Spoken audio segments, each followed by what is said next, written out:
Hello and welcome into another edition of the Scorching Start on the Birds Broadcast Network. I'm your host, Sammy Miller, alongside your broadcasters, Ian Nicholas and Dylan Pescatore. And the Firebirds are back home at Eldridge Park after last night's crazy doubleheader at Veterans Field. Let's just say it was a long day, but the Firebirds are back here ready to go to face the Brewster Whitecaps. But let's talk about yesterday's doubleheader before we get into today's game. The pitching was pretty strong. Grayson Carter started out game one, then Evan Truitt came in for game two. Two completely different pitchers. What'd you like from those two yesterday? I really like Grayson. He took it from pitch number one, like we were talking about. There was runners on, there were two out, so he had to be at his best from pitch number one. He struck out the batter, and then started to go to work. Inning number 5, 6, 7, and 8. He gave a lot of length to this bullpen, and this Firebirds team that needed it. He pitched really well. His fastball was on, along with his changeup. Then you go over to Evan Truitt, and I talked about it yesterday. Very gutsy, got through 3 innings, got a double play at the end of the 3rd inning, which I think was huge. Got through 3 innings, 2 runs, kept his team in the game, which proved vital as we went through. Now, one of the weaknesses, though, for the Birds yesterday was their defensive miscues. It really wasn't that clean of an infield. Ian, what did you see from that and just how they need to move forward today and kind of clean up that defense? Well, they've been doing a little bit of shifting in the infield as of late. Jack Penny has moved over from third to short. He's been really good there. Justin Rubin, who I think is one of the most talented infielders on this team defensively, has played some third. He played some third yesterday in the doubleheader. Committed an error, but I think that will be a blip on the radar thing because his highlights at Virginia over the last 2 years, he's made his bread and butter on the left side of the infield as a beast defensively. And then Drew Farrell was playing a little shortstop yesterday, unfortunately no longer with the team. So you're going to have to continue to do a little shifting with the infield. I think the outfield play has been really good. There was maybe a play Eddie King left out there, a diving play in center field that slipped out of his glove, but usually he's fantastic. So is Colin Tuff, Fenwick Trimble, and Eddie Micheletti. So I have no problems with the outfield, and really I don't with the infield. It's just you have to find the perfect mix. Even Brandon Stallman, who's not going to play today, played a little bit of first for the first time this summer. So once these guys get reacclimated to their new spots, if that's where Coach Kelly Nicholson wants them, I think they're going to be just fine.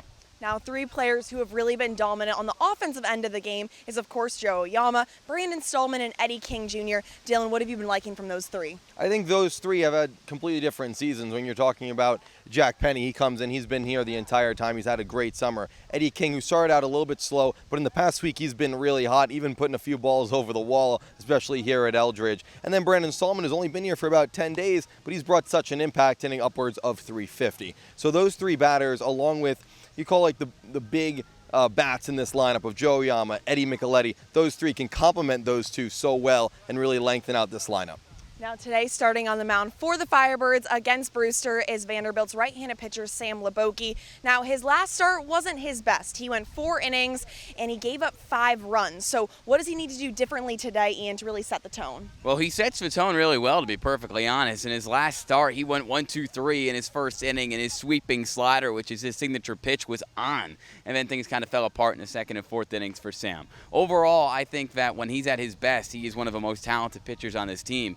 He's a bullpen ace for Vanderbilt. You're not a bullpen ace for Vanderbilt if you're not really good at this sport. You don't have 1 or 2 wipeout pitches. So for him, it's just translating the success that you have hopefully early on in the game to innings 2, 3, and 4. Because it's a Firebird starting rotation that has been rattled over the last week or 2 with just a lot of changes overall. They've held up pretty well. Given how just the nature of the Cape Cod Baseball League is, the pitching tends to go down as the season goes on. So for Leboki, it's just making sure that if you set the tone early, you can continue to have that mentality, even when you might run through some problems the 2nd or 3rd time around in the order.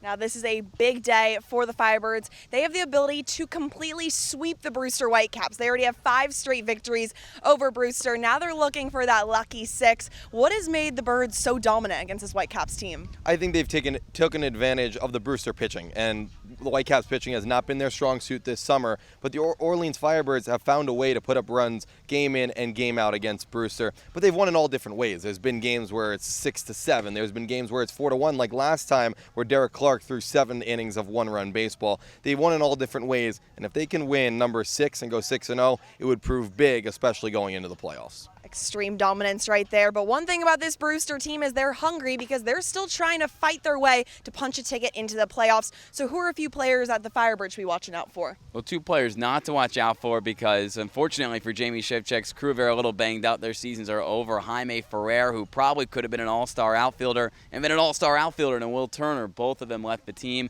Two players who I would probably watch out for. Davis Diaz hasn't played over the last few days, one of Vandy's best in the infield, somebody that Sam Wimboki knows pretty well. And then, of course, James Tibbs. He's really the lone starting outfielder left for this Brewster team. He's manned left field all summer long, and he's done it unbelievably. Won the home run hitting contest, hits for power, average, great on defense. He's sensational. And you guys already know what time it is. I need keys to the game. Dylan, you're up first. My key is to start out hot early with the bats. Score first, score often, put the pressure on Brewster. Keep that thought in their mind that they might get their season swept. I love it. Ian, what about you? What's your key? These are two teams that give up a lot of home runs. Orleans the most, Brewster the second most. Make sure you hit more home runs than Brewster today. Maybe Eddie King. He's been red hot here from Eldridge. Why not send one more over the fence? I would love to see a few more of those crazy celebrations, but it is for sure going to be a great game today at Eldridge Park. Stay tuned for a lot more content on the Scorching Start.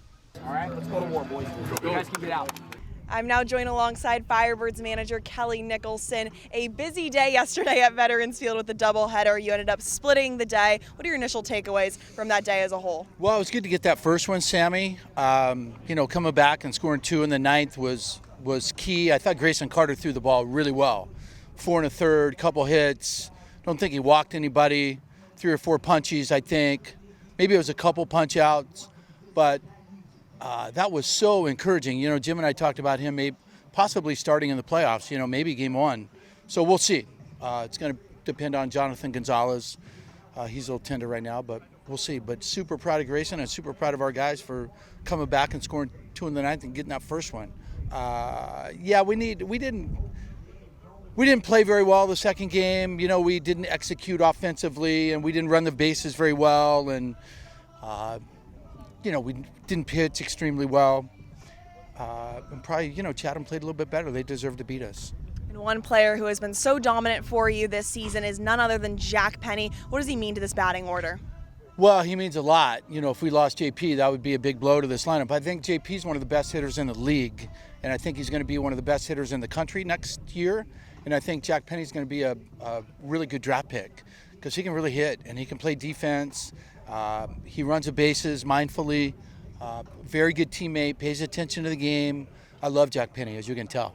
And starting on the mound today for you guys is Sam Wimboki, the right-handed pitcher from Vanderbilt. What should we be expecting from him today? Strikes. I think Boak's that's kind of what that's who he is. That's what he's going to be today. I think he's going to throw strikes. He's got a good slider, developing changeup. So looking forward to seeing Boak. We'd like to get 3 or 4 innings out of him and, before we get to the bullpen. And today is a big day. You have the ability to do a nice clean sweep over the Brewster Whitecaps. You have 5 straight, you can make it 6. How big could tonight be? Well, it could be big simply because they're in our division and, we can pick up a couple points. We're only, I think, 2.5 games behind YD, and that's the goal, is to catch those guys. So anytime you can get a divisional win, it's big, puts a little more padding between you and that team. So, they're all big. These last 5 are all big. Speaking of these last 5, is there a certain message that you're giving to the team, or is it just kind of consistent throughout the whole regular season? We're just trying to stay consistent with our preparation, model good behavior with our thoughts, actions, and body language. That's kind of been our theme all year. And these guys have been doing a good job of that today. They're out here, BP, having fun, loose. They're ready to play today. Awesome. Well, thank you so much. Good luck tonight. You bet. Thank you, Sammy. Hey, set the tone, boys. I'm now joined alongside Georgetown's catcher, Owen Carpelotti. Owen, it's crazy how it's almost August already. How have you been enjoying your time in Orleans? It absolutely flew by. I mean, came up here just ready to get better and work with the guys. And winning obviously helps, but as much fun as we're having, it's just 2 months was gone like that, right? I mean, we got 4 games left after today, and then the playoffs after that, and then going home, and it just flew by. It was a lot of fun, and it's a tight group of guys, so that makes it easier. And you're one of the original guys on this team, so how does it feel to really build that team identity? I think it's good that it happens so easily. I've heard that Kelly recruits guys based on their character, and clearly he did a very good job this year. Everybody in the clubhouse is an A-plus guy off the field, and I think that helps on the field. You know, when you're meshing like that in the clubhouse, off the field, having fun with the guys on off days, it's easier to play for the other guys instead of yourself on the field. I know you said that growing up you dreamed about playing in this league. How does it feel to make those dreams become a reality? It's awesome. I mean, it's prestigious being up here, right? It's the best league in the country. The best players come here. You want to get better. You want to get drafted, get on radars. You do all of that, and being able to do it in Orleans, I mean, I'm getting all of that done, but I'm also having fun while I'm doing it. And you also go to an incredible school, Georgetown, and you led them to the best season they've had in a very, very long time. So how was this past spring? It was a lot of fun. I feel like Georgetown, culture-wise, is very similar to Orleans. The guys are just absolutely amazing there, and we clicked really quickly as well. I mean, we had a whole bunch of transfers this year, and it feels like they weren't at all, like they were just returners. So like I said, it's easier to play for each other when you're meshing off the field, and I'm just excited to get back there and do it for a third time with Coach T and the guys. And for a while you had Jake Hyde, your Georgetown teammate here, so how awesome was it just to have that familiar face? You're like, hey, I know that guy out here in Orleans. I think that's bigger than most people realize. I mean, you come up here, again, it's best players in the country, right? I don't think imposter syndrome is something that's too uncommon up here, especially if you don't start out too hot. But, I mean, when you got a guy as good of a friend as Jake Hyde is to me, if not anybody else familiar, right, that just boosts the confidence, kind of helps you relax a little bit, and gives you somebody that you know you can turn on. And college ball and Cape Cod ball are two completely different things. They're two totally different animals. So what type of adjustments do you think have been working the best for you? Honestly, trying not to do too much. You know, I came up here. At first, I was trying to hit a lot of home runs, right? Everybody wants to do that. But I think Coach Mack at Georgetown, you know, his big thing is take your singles. So I've started to get back into that, and it's been working out for me. I've been hitting the ball a little bit better. And then defensively, Max Fesky has helped clean up my footwork a little bit behind the plate.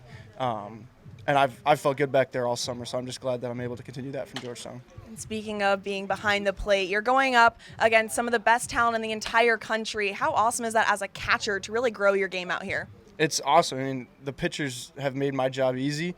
I don't want to say that it hasn't gotten me better, but I mean, like I don't feel like I've had to do too much back there with them. You know, I'll call a pitch.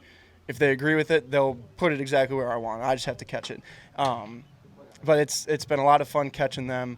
The velo is there, so, you know, when I get back to Georgetown, I feel like everything's going to be more in control because of them. And I'm just very thankful for the opportunity to work with them. And you and Henry really have been the two anchors of this team. How nice is it to have a guy like Henry that you can go back and forth with your ideas? Henry's one of my best friends. I mean, he and I clicked on the first day. He's just a great baseball mind, even better person off the field.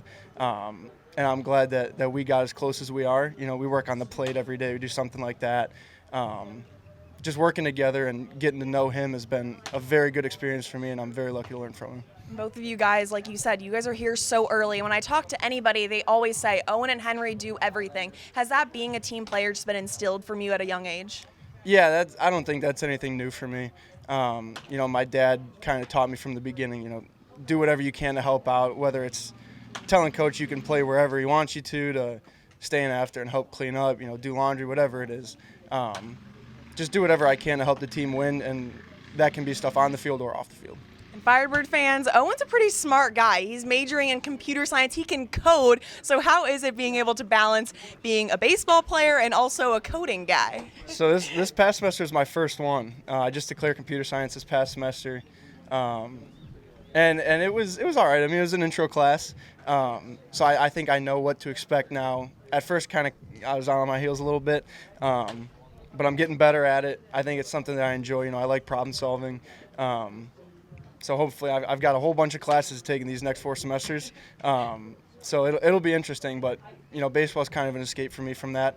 So I'll work my hardest on that for a couple hours, then I'll go to practice, just kind of like a reset, and then I'll get back at it and finish stuff up for the night. And another one of your talents is, of course, juggling. You're the big juggling guy out here. I know you've mastered 4. How is that 5 coming along? It's absolutely not.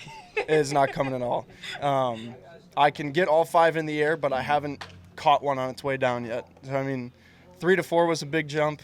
4-5 is even bigger. I feel like if I could put it in baseball terms, 3-4 was kind of like college ball to the Cape, and then 4-5 is like Cape to the MLB is what it feels like. I mean, it's two different worlds. It's fun, but I have not made any progress on that whatsoever. Okay, so that's a goal. Another goal I know you guys have is winning this entire thing. How exciting are these next few weeks for you guys? It's going to be a lot of fun. I mean, I feel like we're playing our best baseball at the right time. You know, you want to peak right before playoffs. But I think it also helps knowing that we have a spot locked up. I mean, we could lose these next 5 games, even though it's not going to happen. We could lose the next 5 games, and we're still going to be in the playoffs, right? So just being able to have that in the back of our minds, you know, you can stay loose, play loose, and whenever that's the case, you usually end up playing better. And that's what we need. So, you know, we're definitely not looking ahead of these next 5 games, trying to win all 5 and then go get a ring. Well, thank you so much, Owen. Good luck tonight. Thanks, Sammy. That'll do it for this edition of the Scorching Start on the Birds Broadcast Network. Make sure you tune in at 6:30 when the Orleans Firebirds take on the Brewster Whitecaps.